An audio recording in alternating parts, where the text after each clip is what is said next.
It is true that our Earth has changed many, many times in our climate. So I am a paleontologist. I study the Earth over deep time, like looking over millions and millions of years. So it is true that, when the dinosaurs were around, it was very, very warm. We had a lot more greenhouse gases in the atmosphere. But it takes many, many millions of years to see these kinds of cycles. What we've seen happen in just the last 150 years is a tremendously fast increase in greenhouse gases, faster than anything we've seen in the geologic record ever. So there's clearly something really different going on, and the chemistry of the gases in the atmosphere are also different. We know that they're coming from burning fossil fuels and not from natural sources. So what's happening today is really different than what's happened through natural cycles in the past. The actual environmental degradation, like air pollution, water pollution, soil pollution. But we can also think about it, well, why are those things happening? And a lot of it is overconsumption. We're running out of water, we're running out of land, we're running out of everything. All our natural resources that can be replenished over a very long period of time, we're running them down in a very short period of time. When we consume too much, we're taking too much, we're manufacturing too much, and that has a great impact on the environment. The way that we choose to manufacture items that we use today, a lot of stuff comes from overseas.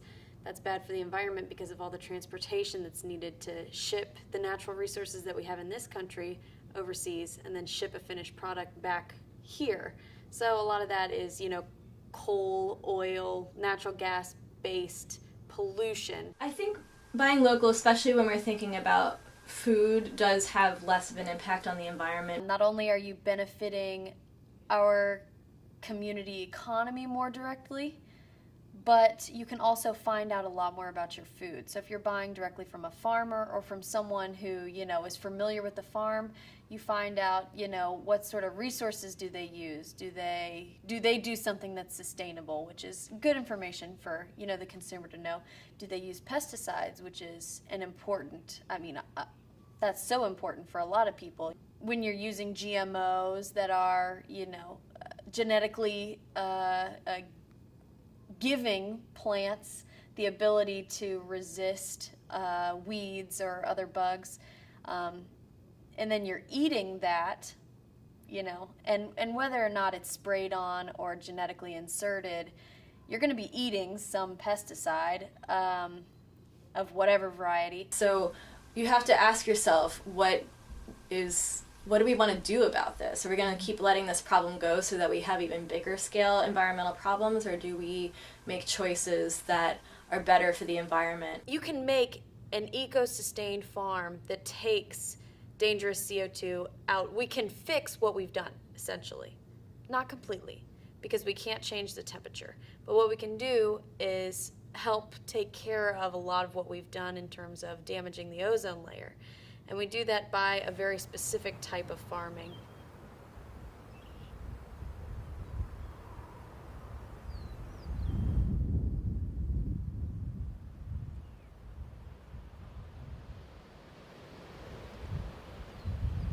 Our subtitle to Ashbourne Farms, we're trying to grow good food in a healthy way. The kind of antibiotic-free, organically grown produce and meat. Having like antibiotics, for example, in milk can really affect like a pregnant mother's milk. There's just connections when you put foreign substances into your body that was in something else that wasn't designed for you to, you're not designed to ingest it. It just does weird stuff. And we don't even fully understand all the things that it does. We're not fighting evolution because cows, their whole digestive system is based off of thousands of years of eating grass. And so their bodies are designed to utilize grass in a way that no other animal can. So if you start feeding an animal that evolved to eat grass, you start feeding them grain, it just leads to health problems with them. And then you're on this track that you can't get off of treating them for sicknesses because they're just not eating the right things for their bodies. Our animals are out on grass, they're in the fresh air, they're not confined into structures. and they're not on concrete, and so that way they can fully be kind of what they've evolved to be as an animal outside, and so that they can choose their food themselves rather than us feeding them exactly what we formulated for them.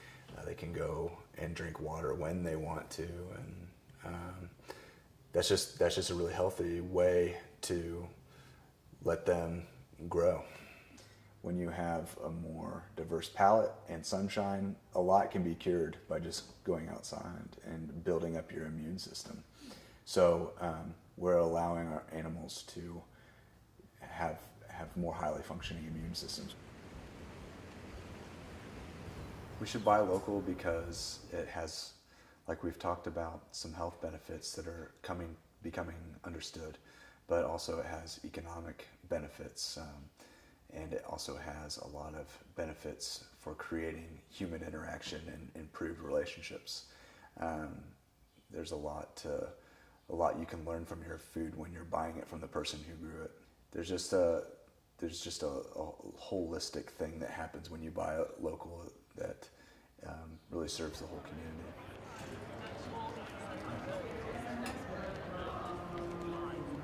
It's all local Kentucky farm popcorn. We get all of our corn down from Basham Farms in Hopkinsville, so it's all grown and harvested in Kentucky, popped in Kentucky, and sold in Kentucky. Yes, I raise the birds. My cousin Lita and her husband Patrick at Stonecross do the beef, pork, and lamb. Actually, it's Patrick's cousin Franny who raises the lamb here in Fisherville on the Jefferson County, Shelby County line. My name is Dudley Tapp. I'm a dairy farmer. I've been a dairy farmer all my life. That's all I know. My dad bought the farm when I was 3, and I've lived there ever since. I'm Megan Barnum, and I've been working at the farmers market for about 4 years, 6 to 4 years now, I'm not really sure. Selling the pasta for Lexington Pasta. Like, we strive to be chemical and preservative free. Give our customers the best quality pasta that we can. This farmer's market is where we started 5 years ago with one small kettle. We grew into that big 160 quart kettle that you see over there into distribution. So it all started at the farmer's market. We started doing farmers markets about 4 years ago, but between the farmers market and going organic, our farm's getting stronger. So everything's local. It's hard not to be local and be Kentucky Proud at the same time. So, well, Kentucky Proud is a branding for things that are produced here in Kentucky, and is I don't know how many years it's been around, at least a decade now. And it's an effort to promote buying local. The money stays here in town. So, rather than spending your money at a vendor or a store and then it gets shipped off to a corporate in Cincinnati or another state, your money stays here locally. So the money just keeps cycling through the state. Well, if you don't, you're just not going to have any farms. I mean, really, small farms are just disappearing. Why support bigger brands when you can get it fresh right here in your city? Because you go to the grocery store, everything has chemicals, preservatives. I mean, it'll last forever, but it's not really good for you. We don't believe in chemicals.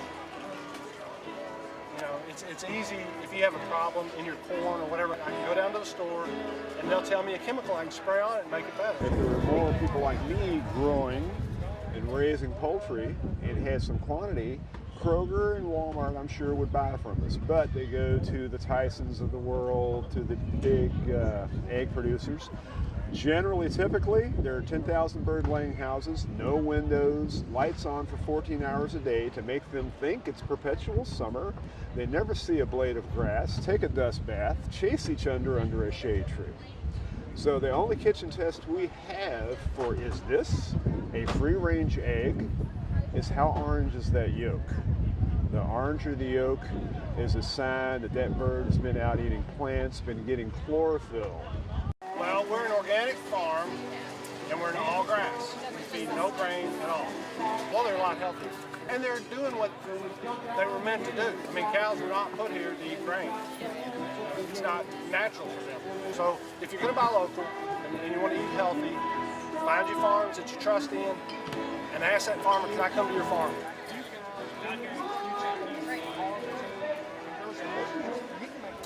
I used to